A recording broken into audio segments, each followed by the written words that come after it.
I'm definitely enjoying this. Start of a new day. I haven't had a shave yet. We thought we'd get an early start and get on with it. Beautiful. Everything's very still and calm. Nobody about.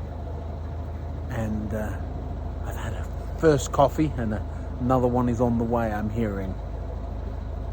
Thanks for watching. I hope you're enjoying these unusual diversions from model railways.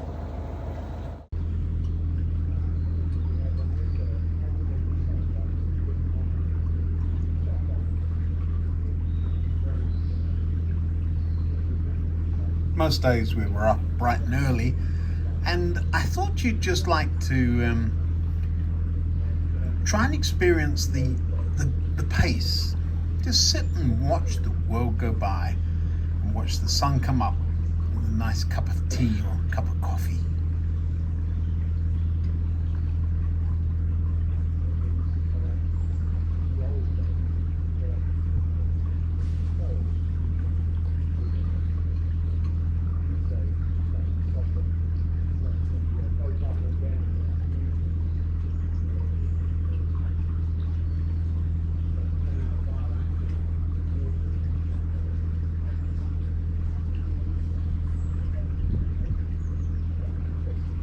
In this video, I'm going to try and show the difference between some of the really tranquil parts of the canal, and there are some industrial parts that you sail right through. Sometimes you hardly notice, other times you really notice, but the two blend very nicely together. It's all just lovely. But just watch this sun come up and you'll see why this is easy to get it stuck in your blood, as it were.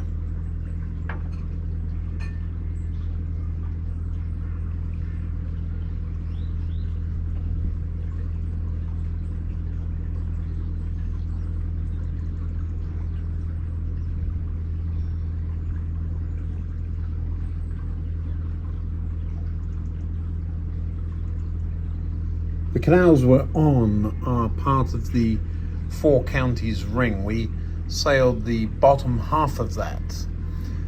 Didn't do the whole thing. The top half of it was in closure, but we were very content to bob around for just over a week on that southern section, just taking a day at a time and just enjoying life.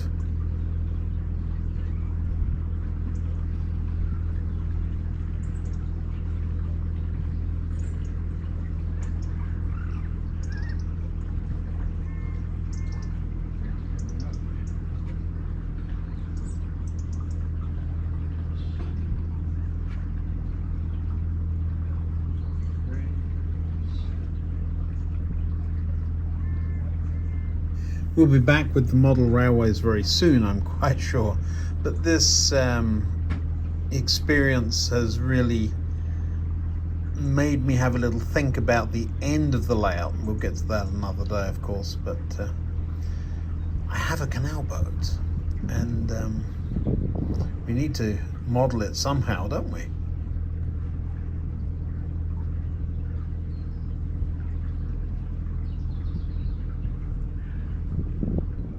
Now, I bet this feels like forever. It's been 4 minutes, people. 4 whole minutes. You see how our pace of life is so fast ordinarily that we just can't sit still. I thoroughly enjoyed doing nothing at 4 miles an hour.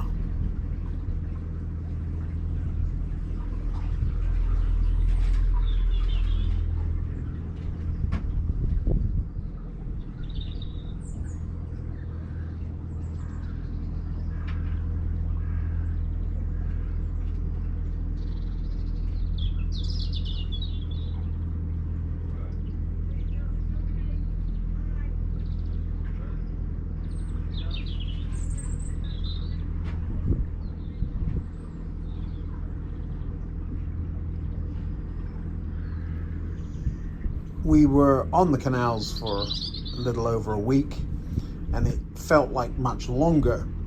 We had a couple of friends with us for A couple of days, but most of the time it was just the three of us. Lovely.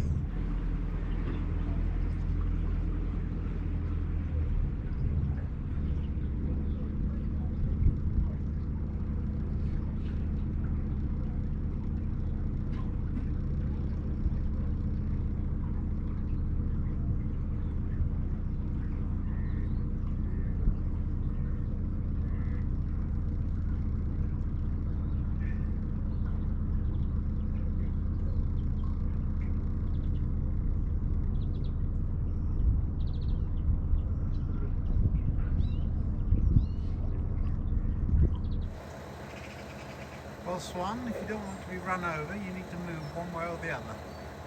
It's a game of chicken with a swan.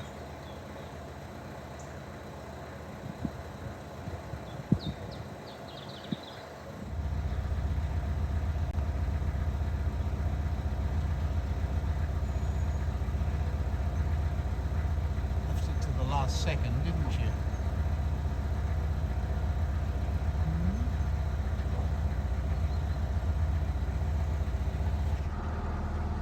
One of the things I particularly noticed was the unnecessary engineering. So they could have used straight brick and just made it look very plain, but over and over again these bridges and cut-throughs were ornate.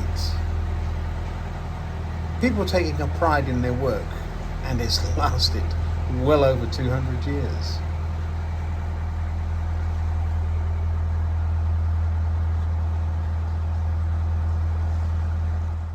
Just coming up to lunchtime, and the ladies have gone out shopping, and I'm on my own. I decided to stay here because look what I've got.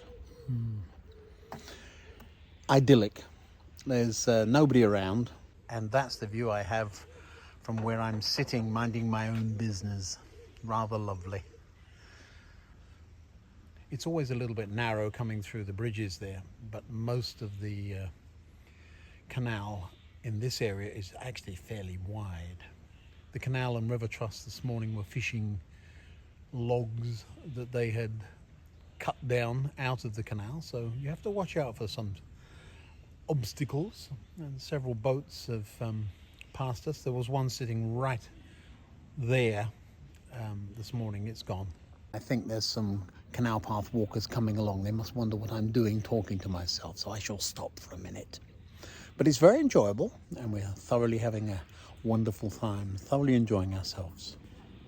Now then, why is the tiller wearing a coat? I should put a hat on it and make it into a scarecrow, couldn't I? No, the reason is that yesterday there was a sudden downpour of rain and I was outside. It was just mizzling, sort of halfway between mist and drizzle. And heavens opened right as we were entering a lock, so you have to kind of finish. You can't just say, oopsie, I'll come back. For that part, it got soaking wet. It does happen.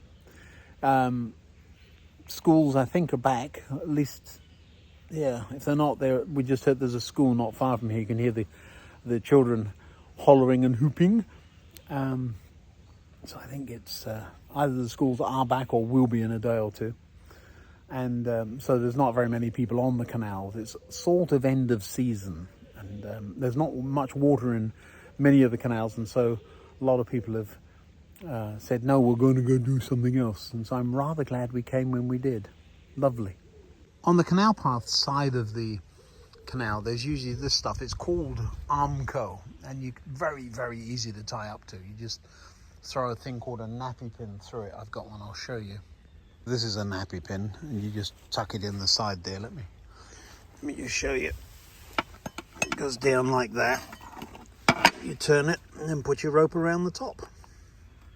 And then when it's time to go, and it bobs up and down all night, clanking around, you take it out and off you go. This particular mooring has rings, so I don't need them. All the way along the top of the Armco, do you see that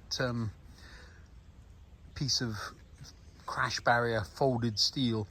That's where very, very often you will find old rail track, Bullhead railway line. Some of it's completely rusted through, So I think the Canal's got the last laugh on that, didn't they? Well, there's a boat about to come through the bridge and past us, so I'll show you what it feels like and how we interact. I think the guy on the towpath is probably making a video, so this could be a vlogger. You never know. There's quite a few of them.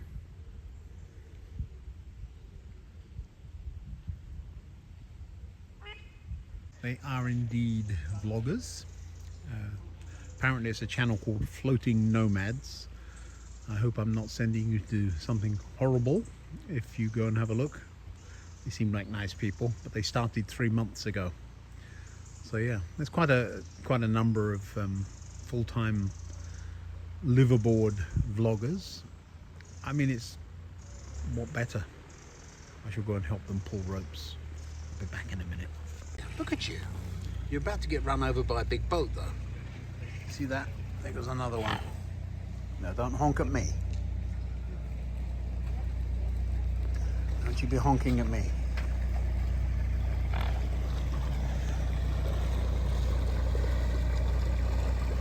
You think I've got food, is that it? Well, I don't. You eat the grass instead. You're very mean. You could have given me something. I saw you eating chocolate. Well, there they are, all tied up. Swan came to visit, helped them tie up, and now they're having a nice little rest by the canal side. Swan's complaining because I wouldn't feed it. Now the thing about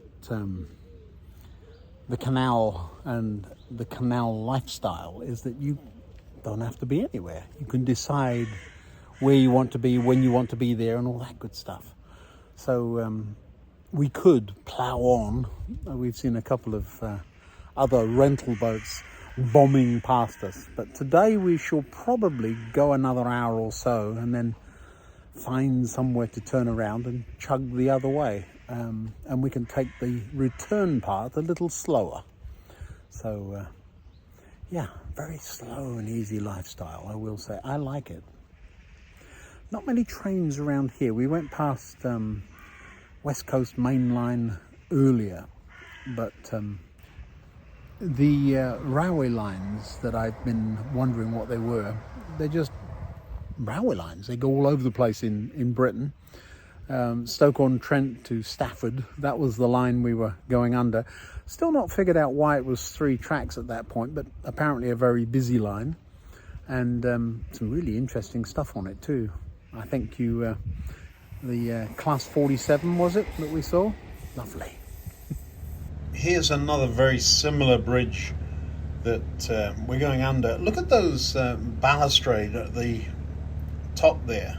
Very ornate, and as we go under and I turn the camera around and look back, what they call dental moulding at the top.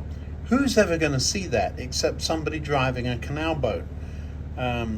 Really very well done. Some lovely bridges, and there's no particular reason for doing it that well. So yeah, as we go through this bridge again, you're going to see the grooves there in the ironwork. Here they put the ironwork on before the grooves appeared. So I think this is a later bridge. They'd already learned the lessons of the horses pulling ropes, wrecking things up. Up there, you see what I mean? Look, nobody's ever going to see that. And even if you walked over the bridge, you wouldn't.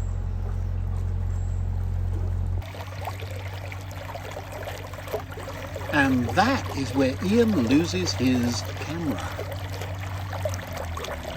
I'm joking, I didn't lose a camera. But it is rather lovely, just the water lapping. And even though the engine is quite loud, up at the front of the boat, you just don't hear it.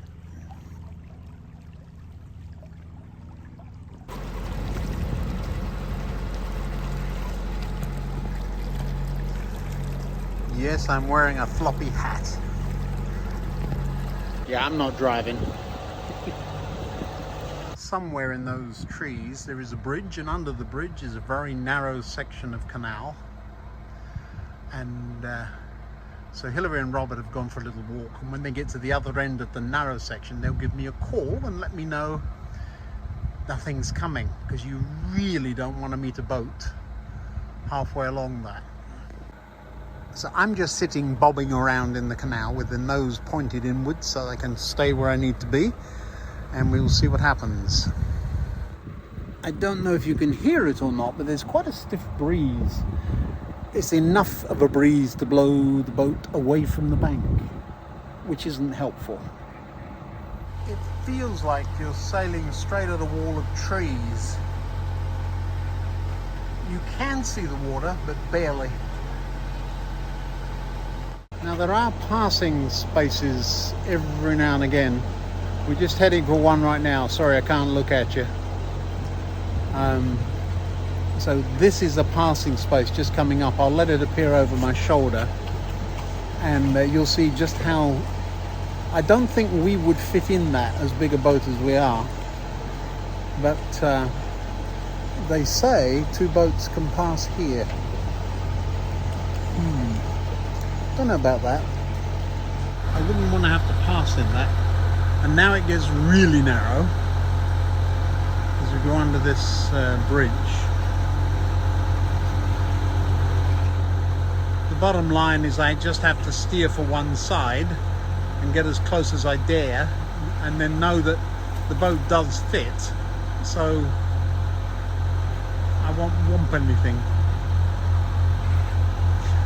There's always a dilemma. The boat won't steer unless it's got way on it. In other words, it's moving through the water. But if you move too fast and you do whomp something, it's going to really whomp. And now there is a boat coming the other way. He appears to have beaten a hasty retreat. This would be his passing space, and he would have had to have got in it. So, haha. That is a rudder. No, not the big sticky outy thing. That thing there. That's the top of it, and you can just about make out the rest of it under the water there. Not very big. This is where you have your dinner. Rather lovely. I have to choose now between the lamb shank and the rather exotic burger. I think lamb's going to win. There are some idyllic properties along the canals, of course.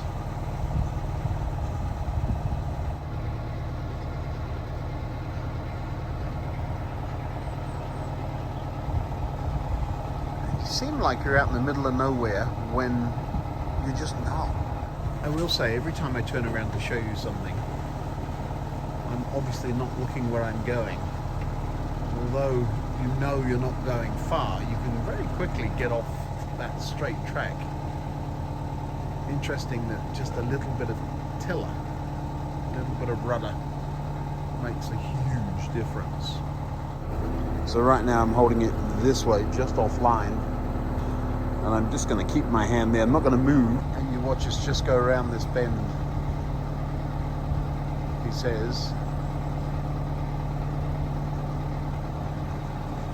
Giving it a little bit more now, but do you see how it was already steering quite nicely? So it doesn't take much to move it, and I've already shown you how small the rudder is. It's quite remarkable how such a small flap of metal flapping around down there is able to steer the whole thing.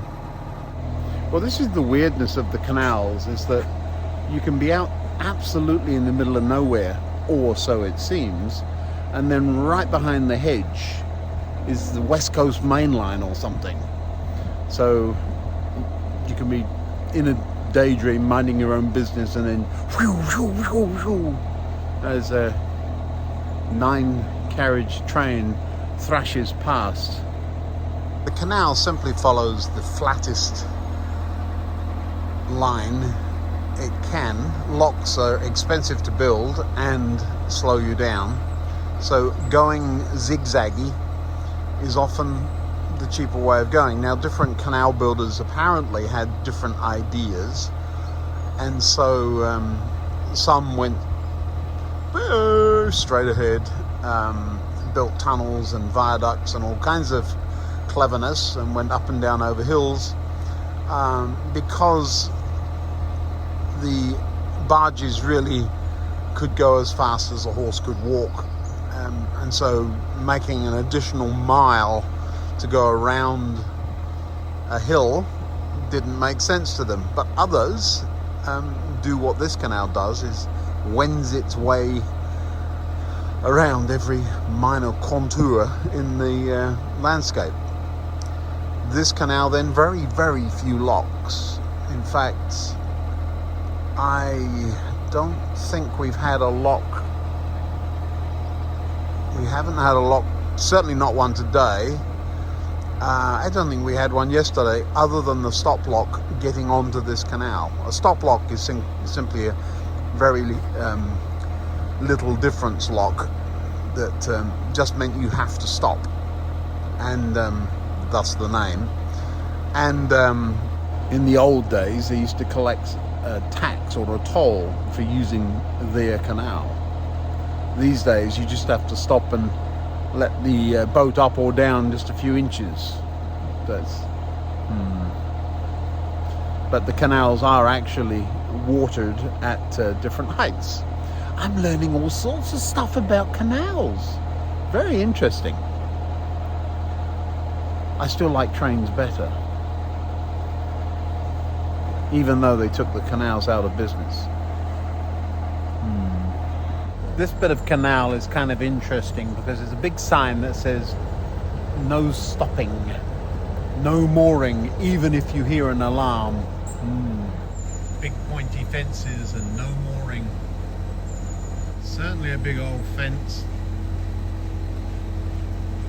24-hour CCTV. Private property, no mooring, no stopping. And then in the background, some ominous looking chimneys and containers and some ticking in the background, some hissing, and a smell in the air that makes your lips taste of, I don't know what it tastes of, but it isn't pleasant. Something like chlorine or something like that. It's a chemical plant. There we go, no mooring, pipes running across the canal, overhead live wires, oh my goodness. No fishing. Well, I don't think the fish would live along here. Very interesting. Obviously a chemical plant of some description. I'm looking at another pipe above my head.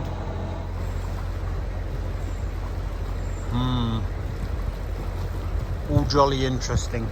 That's the point. Here you are in the middle of the industrial centre of Britain, pretty much, chugging along on a boat in a very beautiful looking zone.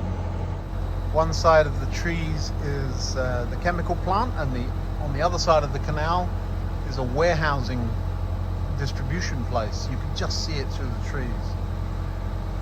Both time and distance are quite remarkable on the canals. The place this boat lives is no more than half an hour away by car from anywhere we've been in a week, and you can chug along all day and be just a few miles away.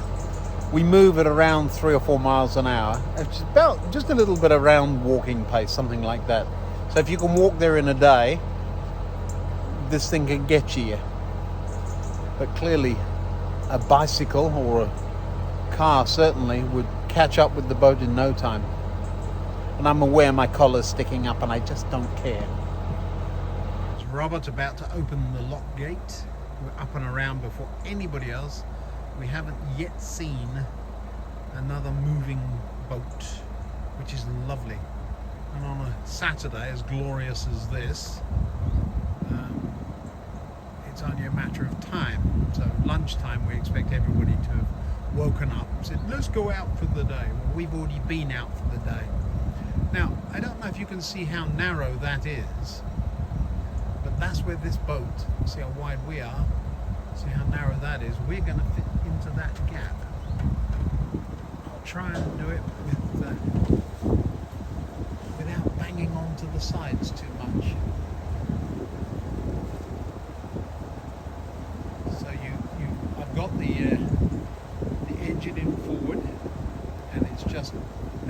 waiting for the breeze to stop blowing us onto the dock. It's all about the physics of the thing. Sooner or later it will. You just got to be patient. And although it looks like we're not going to make it, we will definitely make it. We don't have a bow thruster. It's the only thing I would really like to have, because I'm not that good at steering boats. Well, I'm not bad, but I could do a whole lot better. Got to clear the gate. I don't think I'm going to. So after all that, haven't yet touched the sides, which was quite remarkable. Now I'm just going to shut the engine off and let it do its thing. There's the touch, but I'll show you how much room I don't have the other side. That's it, the other side. There you go, leaning out. So there's no room. These boats fit exactly. So if you don't touch, you're doing something wrong. But mostly we don't. The water pressure coming down the side of the boat keeps us off the dock. Nice job, Robert. You can go ahead and close that. Ooh, look at the state of that gate. That one's the one that's big old mess, isn't it? That's been repaired. The gate's really rickety. That's about to be replaced, I would hope. Now the sill marker there, do you see that? Sill, there's a step. If you've got the back of the boat sitting back beyond that, when the water goes down, your back will stay up there. Now, having sorted out the gate behind us, Robert is off over there raising the paddles, which will let the water in the lock out into the canal beyond. They can be quite stiff.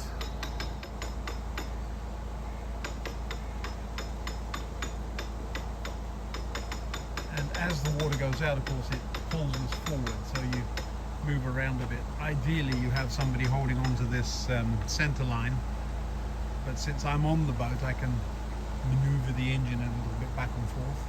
He's now going to go across the top of the locks, holding on carefully. It's a big drop down the other side. And now, that's it. Put the windlass in your right hand. Now he'll wind the other one up. There he comes. Not trying to be a hero. Taking his own time and walking around instead of climbing over where possible.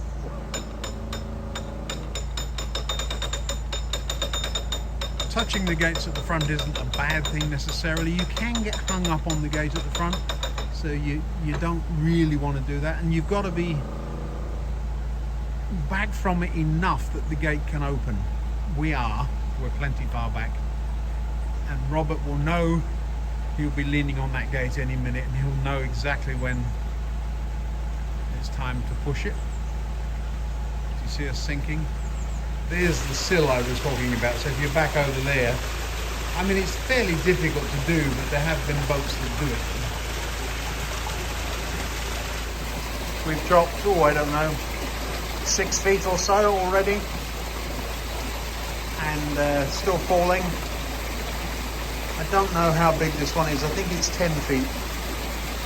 Walls are very slimy. This is algae of some sort. There is a ladder to get out, but I don't want to climb it. One gate is now open. He's letting the paddle down wisely, because he's going to have to remember to do that later otherwise. He's going to take the handle off and then run around. So he's coming along this wall and running over the lock behind me, the lock gate behind me. Come along the other side in just a moment. There he is. Hey, Robert.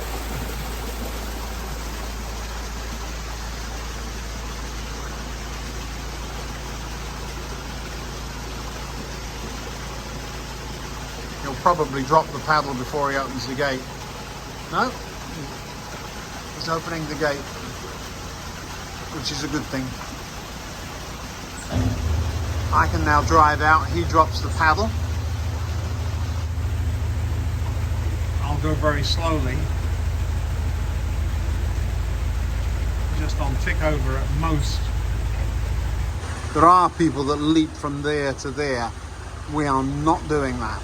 So that gate will close. He'll then walk around the lock and then close the other gate and rejoin the boat. Simples. These particular gates are in good condition. That's because they were changed in 1998.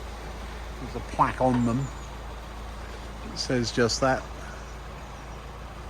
They're about 30 years old. Some of them are much, much older. So yes, we just sailed out of that narrow gap. Looks impossible until you actually do it.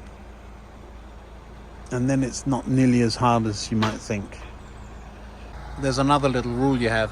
Even though I'm coming in at a perfect angle and the bow will touch and I have the rudder hard to port, so I'm pushing the rudder towards the bank. There's the touch. The back will come in. It would be easy for Robert to stand onto the front, but you always get on and off at the back. So whilst that's a little bit more maneuvering for me, that's a safe thing to do. Here he comes.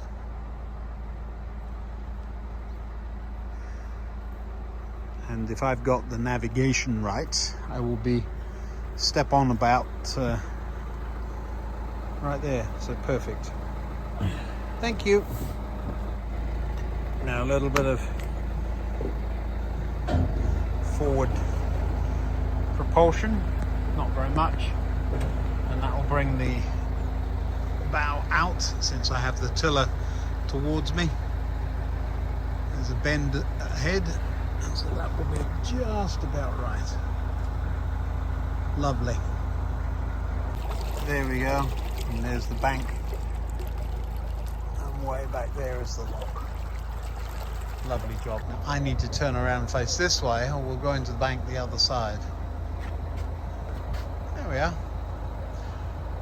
On the canals you do drive on this side of the road, the port side being the red side. You wouldn't know it here. There's no lights on this boat to stop us sailing at night. I don't think anybody does. Why would you? So port red, the way we remember it is port wine is red. PORT has 4 letters, LEFT. Anyway, red to red means go ahead, so you can always pass another boat on that side. And then green to green, that would be this side, should not be seen. So a boat coming the other way ordinarily would not pass me on this side. So if anything, I'm going to tend to the right of the canal. I like driving on the towpath side because there tends to be more weeds and things that go bump on the offside. But since we're the only ones around today, I can do what I like. That boat needs a lick of paint, but you still give it respect and go past it at tick over speed. And now in front of us I can see ahead another lock.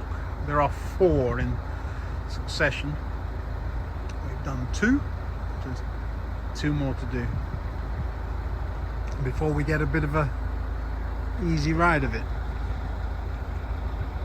Now, not knowing the canals well,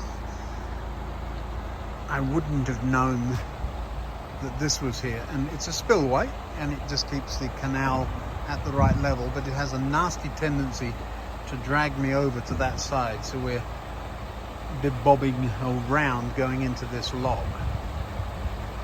Quite a bit of water going over it, and it pulls us sideways. Now these are the paddle controls that Robert's been working. So you stick a windlass as a handle on that spike, turn it and up it goes, and it lets water from where we are into the lock, so it fills the lock. Just to close the gate, pop the other paddle down, which I'll do for him, and then do the same thing on the other end. So that's now closed, so water isn't running from there around here into the lock, and the lock gate can close, sealing us in. There we go.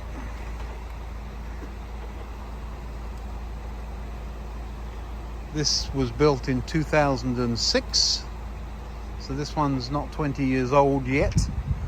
Still looking a bit sorry for itself, especially the ironwork. It needs a little bit of a tighten up. Do you see that down there? With this particular gate, it's not closing all the way because of the rubbish ironwork going on. So it will slam shut because I asked Robert to open the paddles quickly, so the water will go down very quickly, and you'll see a lot of water rushing in through that gap over there. Do you see it? And then it will seal. And there you go, now it's sealed. And down we go. It's the same process. Robert has to climb over the gates, open the other paddle, will be pushed backwards by the water, or sucked forward by the water. Usually pushed backwards, even though the water's going out through the gates in the front. And here we go back, actually, yeah. So back and down we go. Quite quickly down. Rather leaky gate, this one.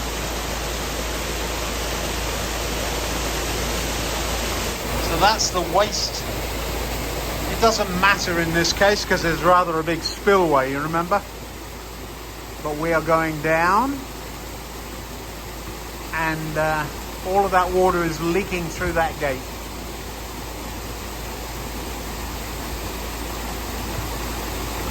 Now, because there is a spillway, I'm expecting to be pushed to the left when we come out, because it must come back into the canal there somewhere. But you see how we drift backwards? We're getting closer and closer to the waterfall there. You have to be aware of that because it can get on the boat, of course.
Gates already closing behind me. Robert going across the back there. We'll close this one, come down the steps, come and find us tied up right about here somewhere. That's the outflow from the spillway, and of course that pushes the boat onto the dock. He's arrived before I have. Now what I'm doing now is using that flow to push the back of the boat against the quay while I move forward, and the front will pop out, physics, and we will clear that boat rather nicely.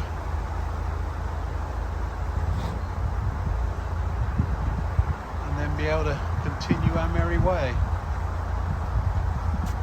There we go. Thank you.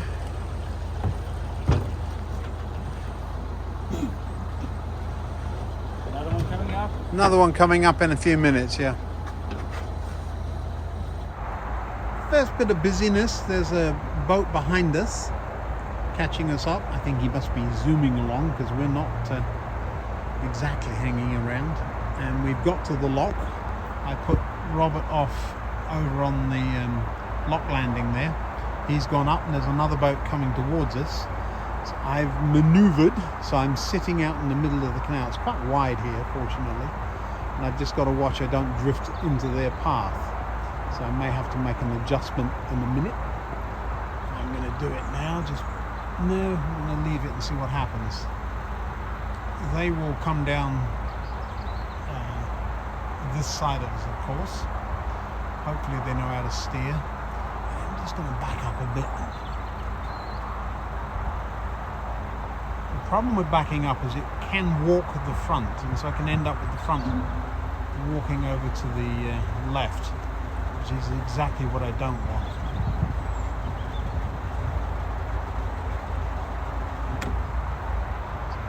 Just giving it a kick, and sure enough the front is going to the left, which I don't want. They're dropping the paddles, he's opening the gate. They'll be coming out soon, and hopefully they do it before I drift into their path. Lovely. Because I waited patiently, the front actually did drift back to the right. Here comes that other boat. They won't have much room. It looks like oceans of space. But you'll see they've got to get out of that lock and then turn.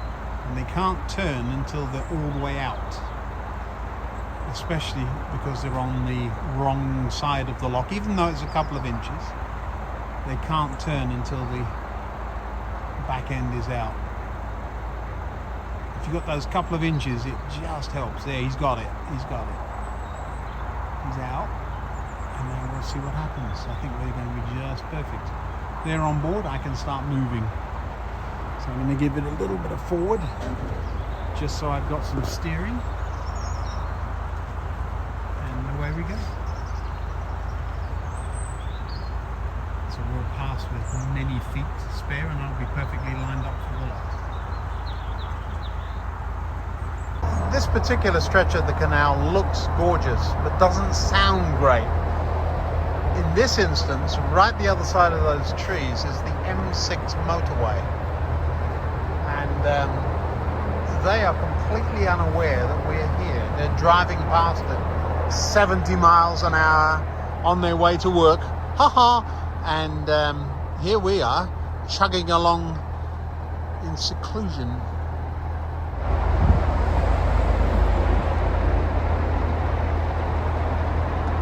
It's very interesting how the two worlds coexist without really being aware of each other.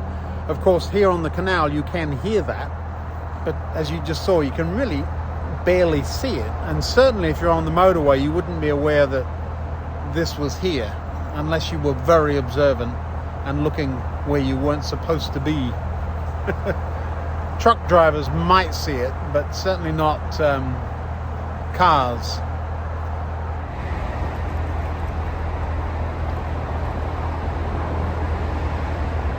Behind the trees there. I just saw a boat go by. No, you didn't. I can imagine it.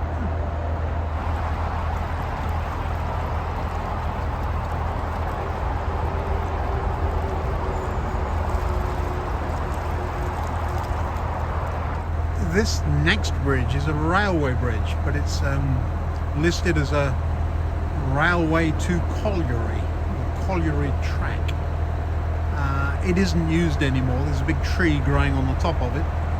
But again, the railway was probably there, I mean certainly there long after the train, but probably there for a very long time, whilst the canal beneath it would be derelict.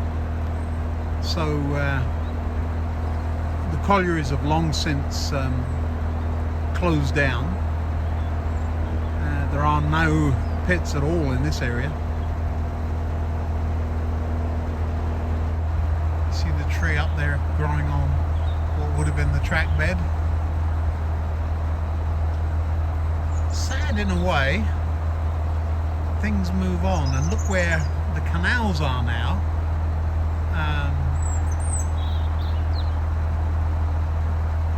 They would have been much more used for that kind of stuff then. I'm surprised they haven't taken it out, but of course it costs money to do so. Railway bridge. This next bridge is a problem. Something hit it, and you see the blue fence up there. Something on top of it hit it, and the whole side fell into the canal. So you have to stay way over to the right. You'll see the brick pile on the left there,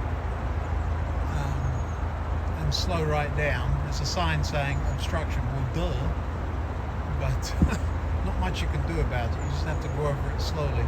They've rebuilt the other side, but not this side yet. Do you see that?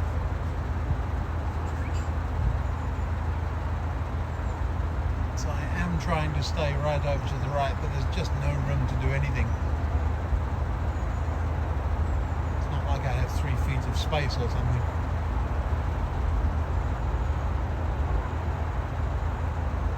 There's the pile of bricks.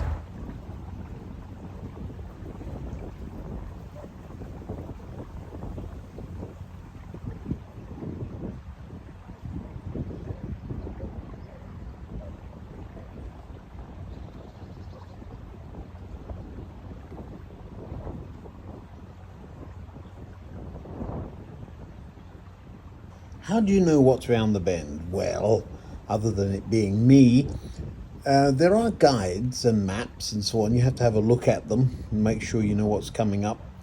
And you might remember this bend from the other direction. This is the sharp left-hand bend that takes you into the aqueduct. We're going to go in that gap there.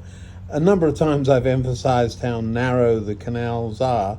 It's not that the canals are narrow, it's that the narrow boats are wide. They're 6 feet 10 inches and the gap is very often 7 feet. You can see the warmth on the right and the left there. We go through this without touching, just saying.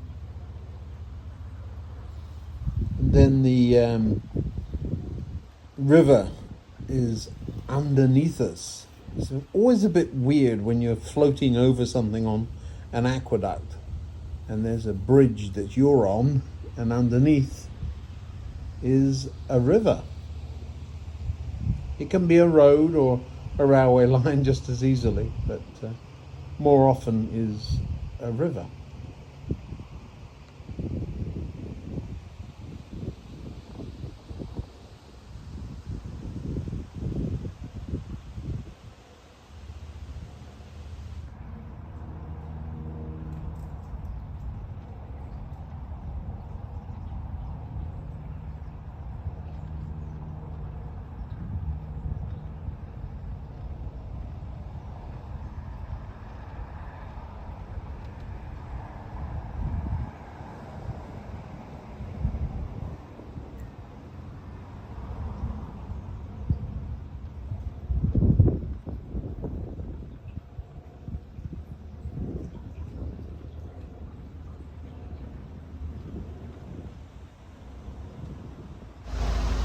Now you might notice that the bridge up there has a gap right down the middle of it. Can you see that?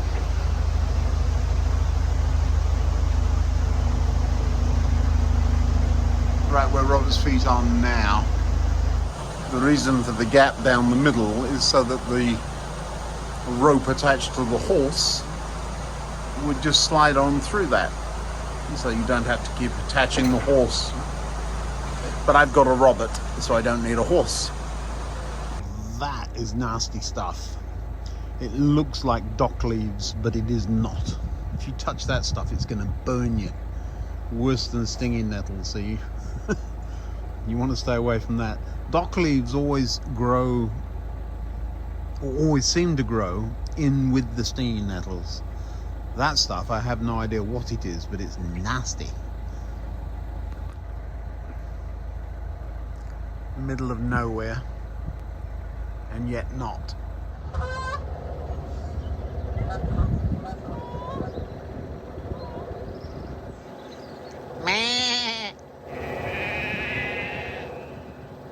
Yes, it's me.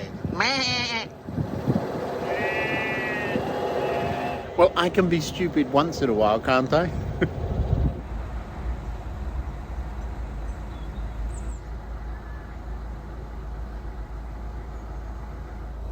I've no idea. I love it, but I've still no idea. Well, this is classic. The railway bridge above me and the lock in front of me, and this is the channel we're in. Love it.